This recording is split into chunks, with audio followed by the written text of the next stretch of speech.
Welcome to Executive Insights. My guest today is André Rodrigues, Director Enterprise DevOps with Sun Life Financial. In this episode, André shares why he decided to add DevOps to his portfolio in the recent years and how leaders can leverage the core principle of DevOps to foster a culture of empowerment and collaboration. We also discuss Andre's passion for music and volunteerism and why he feels that gifting his time is important to others and himself. Hi, Andre. Great to see you today and welcome to Executive Insights. Thanks, Nasheen. Andre, last time when we met, we talked about your passion for music. I'm fortunate to know quite a few technology executives who are also musicians, but you are something else. Not only are you a singer-songwriter, you play 7 instruments and performed in a band regularly before the pandemic. How has this gift enriched you, especially as a leader? First, you are too kind, and those are too many accolades to pile on to me. But uh, as a leader, I've been able to transcribe those experiences into my regular leadership role. And the key words that come to mind are collaboration, teamwork, and the ability to trust that my team can deliver with me as a single unit a very viable product in terms of what I do today in the IT industry. Yeah, very relevant indeed. So now let's talk about your day job. You have a strong infrastructure background, but in the recent years, you've also added DevOps to your portfolio. Why did you take an interest in DevOps? And how does this approach benefit an organization like Sun Life? Like you said, I started out in infrastructure, managing many infrastructure teams across the technology gamut. But too often in the legacy world, there was always this finger pointing between developers and infrastructure engineers.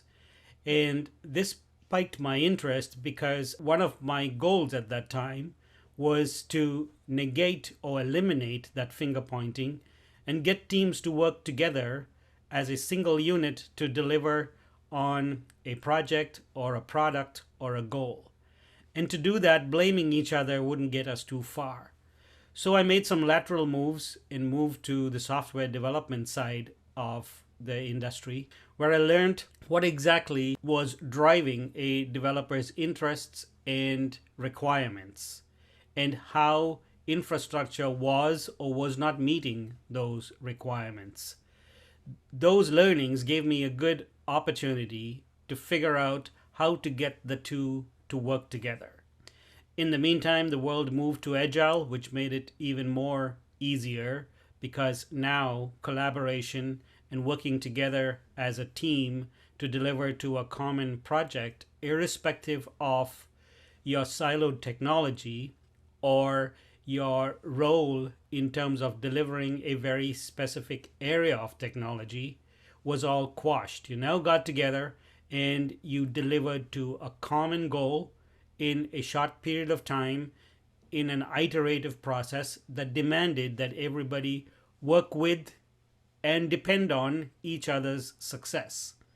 So that movement and that understanding helped me to drive the DevOps agenda that Sun Life has, as well as in my previous roles where I was entrusted with driving the agenda for both DevOps and cloud and moving the adoption and maturity of these areas further.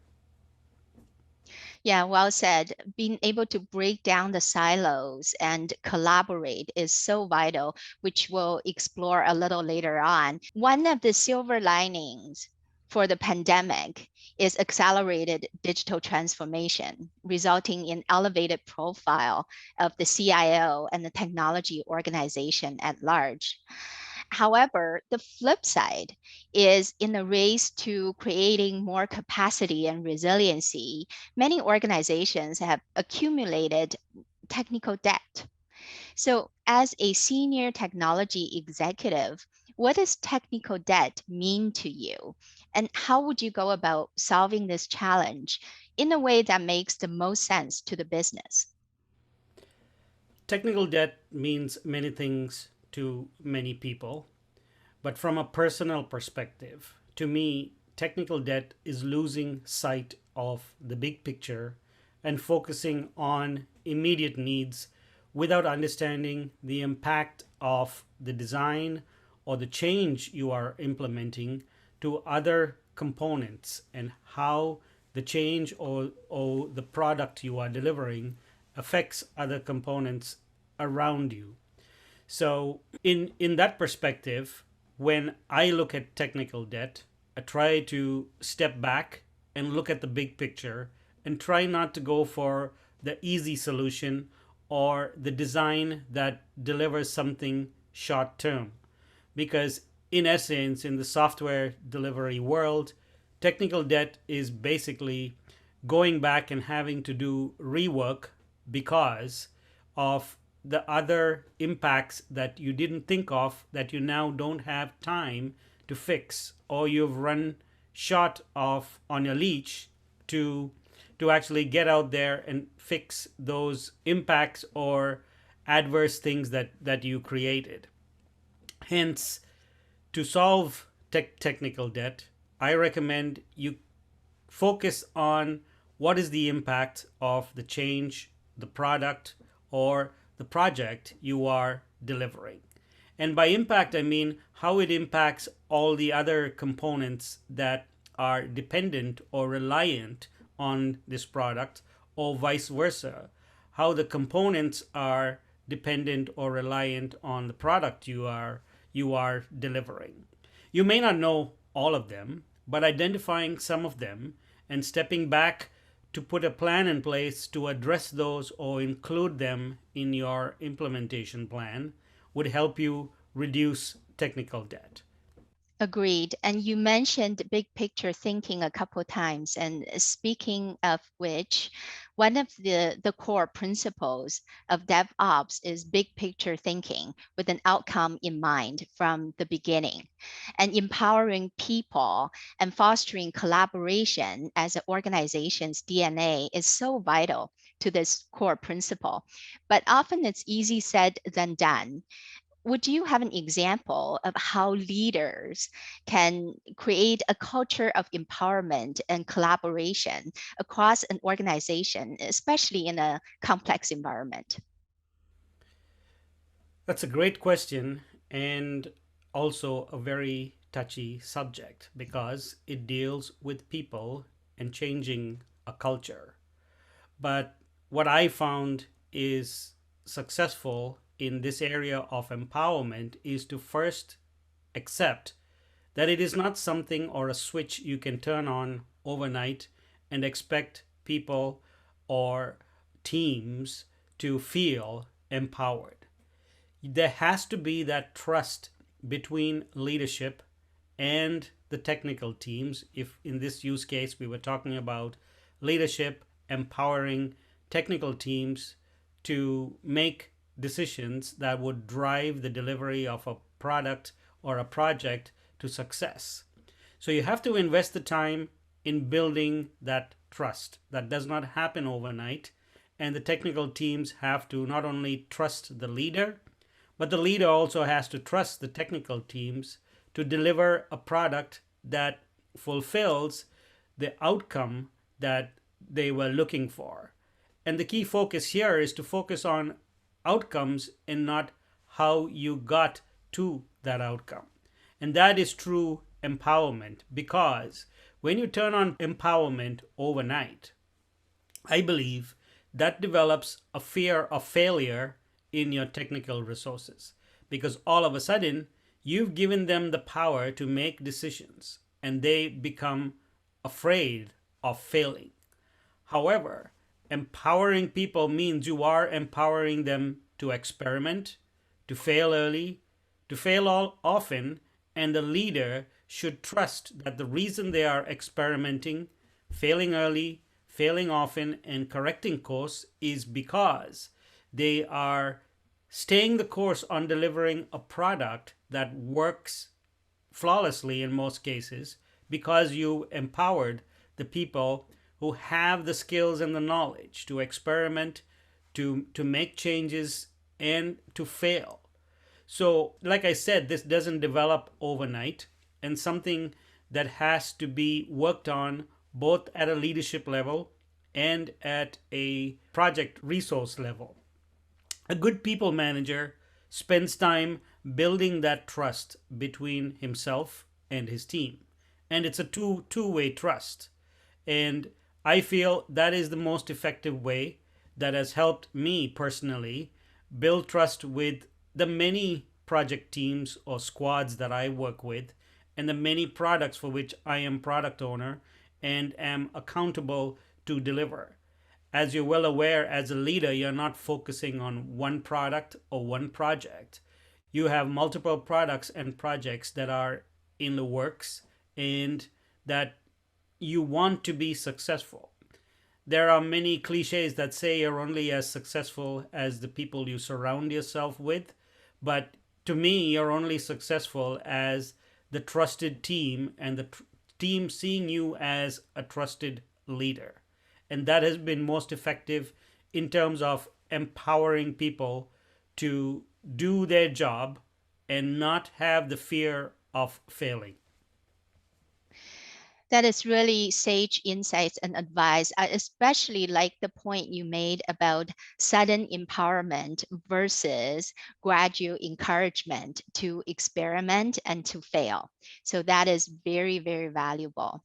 When we spoke last time, I also learned that beside music, you're also very passionate about volunteering. Why is donating your talent and time important to you? And can you offer a word of advice for those of us who are going through the daily grind, feeling burned out and unfulfilled at times? That's a great question, and it's a simple answer. The reason volunteering helps me is because it helps me get out of my daily comfort zone and pity myself that I am going through a grind. I have obstacles to face, I have objectives to meet. Everybody has this, but also everybody has time to give. And instead of going to the regular weekend pity party where it's just me and all my problems, I spend that time giving back to people and getting a new insight or a point of view to what others are facing through that giving back process.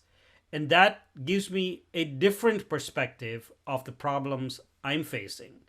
It also takes away from the enormity of what I'm facing and gets me out of the pity zone that I'm currently stuck in, where I think I'm the only person who's going through this grind or I'm the only person who's experiencing this stress. But in fact, everybody around you is doing that. It's just that you don't see it because you're stuck in the rut of just looking inward to yourself. So, volunteering helps me look outward to others. It helps me feel fulfilled that I've spent, even if it's an hour of my time on a weekly basis, giving back to others, understanding what they are facing, and there's a trigger that is automatically triggered, which is you compare what they are facing towards what you are facing. And when you do that, you figure out number one, you're not alone. There are larger problems in the wider world that others are facing that are sometimes insurmountable.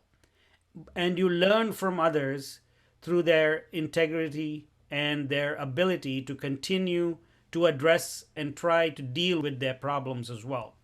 I would recommend volunteering to anybody who thinks that it's just life is just not fair to themselves. Start to look outward as opposed to inward, and that will help you feel more fulfilled and as well give you an opportunity to get out of your comfort zone and just knowing what you are going through. So well said. I completely agree. The best gift we can give to others is the gift of time. And by doing so, we're also receiving the most valuable gift back. Andre, thank you so much for this insightful and inspiring conversation. And I appreciate your gift of time to me today. Thank you very much for having me, and I hope I have helped somebody in some of the insights that I've experienced and provided. Appreciate it. You've been watching another episode of Executive Insights by the IT Media Group. Thank you for tuning in. If you enjoyed this video, please check out other content on our YouTube channel, including CIO roundtable conversations and executive interviews. And don't forget to subscribe.